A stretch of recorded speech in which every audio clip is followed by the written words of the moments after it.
everybody. Danielle here with Orchard Corset, and sitting next to me is a special guest here today, Miss Tess Munster. Thank you, Tess, for joining us. Hi, thanks for having me. Well, we just had a couple of quick questions here, a little information that you guys want to know about Tess, so we were spilling the beans. So here we go. So Tess, what was your main drive for becoming a model initially, and was it easy for you? It definitely was not easy. I grew up in a small town in Mississippi, as most people know, and everyone always told me that I couldn't model because I was too short, too big, and I was different than everybody else. And I thought, why not prove them wrong? And I moved across the country and started trying to get jobs, and it was hard. I tried on and off from 15 and then I would say till 19, and then stopped obviously when I had my son. But finally at the age of 24, became a professional plus-size model. Awesome. Well, do you have any inspiration, or has anyone influenced you in your journey to get here today? My mom, definitely. My mom is disabled and paralyzed, and she has been through so much, and she's so tough and strong, and she's the reason I never gave up, because I thought if she can kind of conquer and do everything, there's no reason that I can't, you know, live my dream. So she always pushed me, and I just wanted to make her proud. And then, you know, later in life, my son, I wanted to make him proud, and so I just kept going. Looks like you're getting there pretty well, making everybody proud. Have you always been so confident with your figure? Because as I can tell, I've known you, I can't see that you have any problem with being your size, and you absolutely love it. So have you always been this confident? And if not, what advice would you give to other girls that could use a little bit of a confidence boost? I wouldn't say that I've always been confident, but I've always kind of ran around in my house when I was a little kid in like my underwear, and my mom would be like, go put clothes on, like you can't be naked all the time. So I just kind of, maybe it's because I'm like a Cancer, and Cancers tend to be very like free, I guess, in that sense. But as I gained weight and started to develop and mature, I realized that not everyone else looked like me, and I was, you know, busty and hippie, and I kind of didn't know what to do with it, and I wore clothes that didn't fit, and I didn't really know about fashion. But as I started modeling and just had the knowledge of corsets and different clothing and stuff like that that made me feel sexy and made me proud to show off my figure, I think that helped with confidence a lot. And also taking pictures, it made me feel good, and it gave me kind of the confidence I think that was already there, but I just needed help kind of pushing it out a little. Well, you look great. Thanks. How do you choose to deal with any of the mean critics that unfortunately would come with all your beloved fans? I ignore them for the most part. Sometimes it's funny and amusing because the stuff they say is completely ridiculous. At first it definitely hurt my feelings, and I would kind of fight with them. And then I realized that, you know, just because they believe it doesn't make it true, and I just chose to ignore them and keep doing what I was doing. Very much tunnel vision. That's great advice. It's kind of the way you have to be, and you know, you can't make everybody happy, and yeah, there's always a critic out there. Yeah, definitely. Yep. So what do you do to cheer yourself up when you're having a bad day? What do I do? Bubble baths. I really like bubble baths, and Disneyland, because I live in California.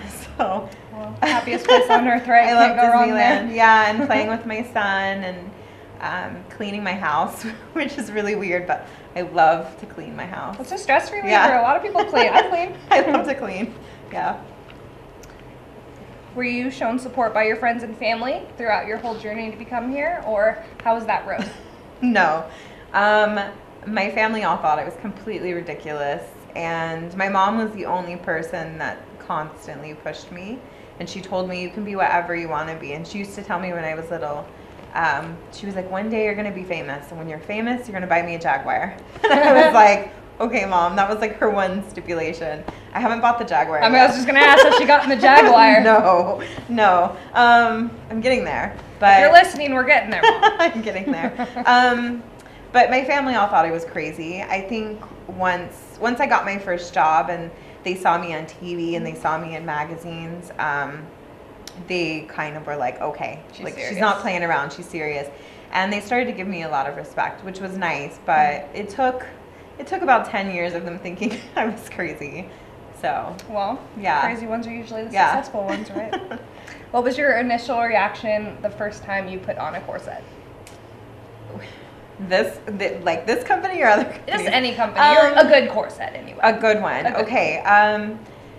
It completely blew my mind because I didn't realize that they could do so much and be comfortable, because I heard people complain that they weren't so comfortable, and so I was kind of afraid of them. And after having a lot of bad corsets, I kind of was just not interested in wearing them, because I'm like, I didn't like what they were, kind of boxy and they didn't look great on me, and I couldn't breathe in them. So I was thinking, why would I want to put that on my body?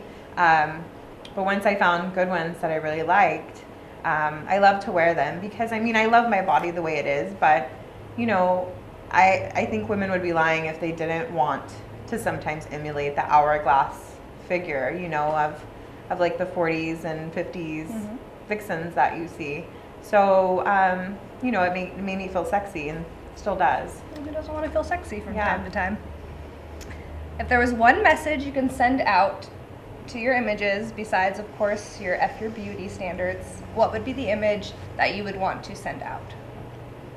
Your message. Loving yourself. You know, I think that it's important at whatever journey you are in your life to love yourself the way you are now, and not to bully yourself. You know, we all look different, and that's fine. And you know, people say it all the time, but you know, if we all look the same, it would be boring.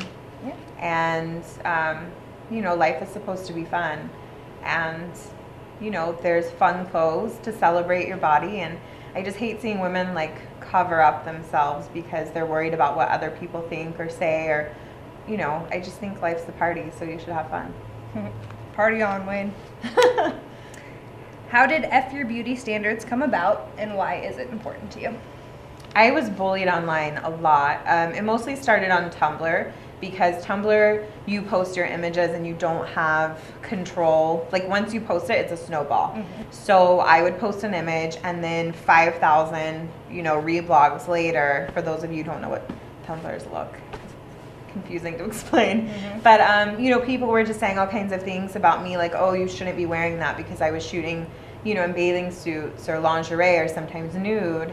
And I just thought, what do you mean I shouldn't be wearing that? Like, there's so many rules for what women, especially when you're bigger, aren't allowed to wear. Like, you can't show your stomach, you can't wear, you know, horizontal stripes, you can't wear see-through stuff, bikinis. And I thought, yeah, you can. Like, F that. I'm gonna. F that. So I posted 4 pictures of myself one day in this pencil skirt, in a bikini from previous shots. So basically 4 things that we're told we can't wear showing our arms. And I basically said, I'm tired of society and other people saying what I'm allowed to look like and what I'm allowed to wear.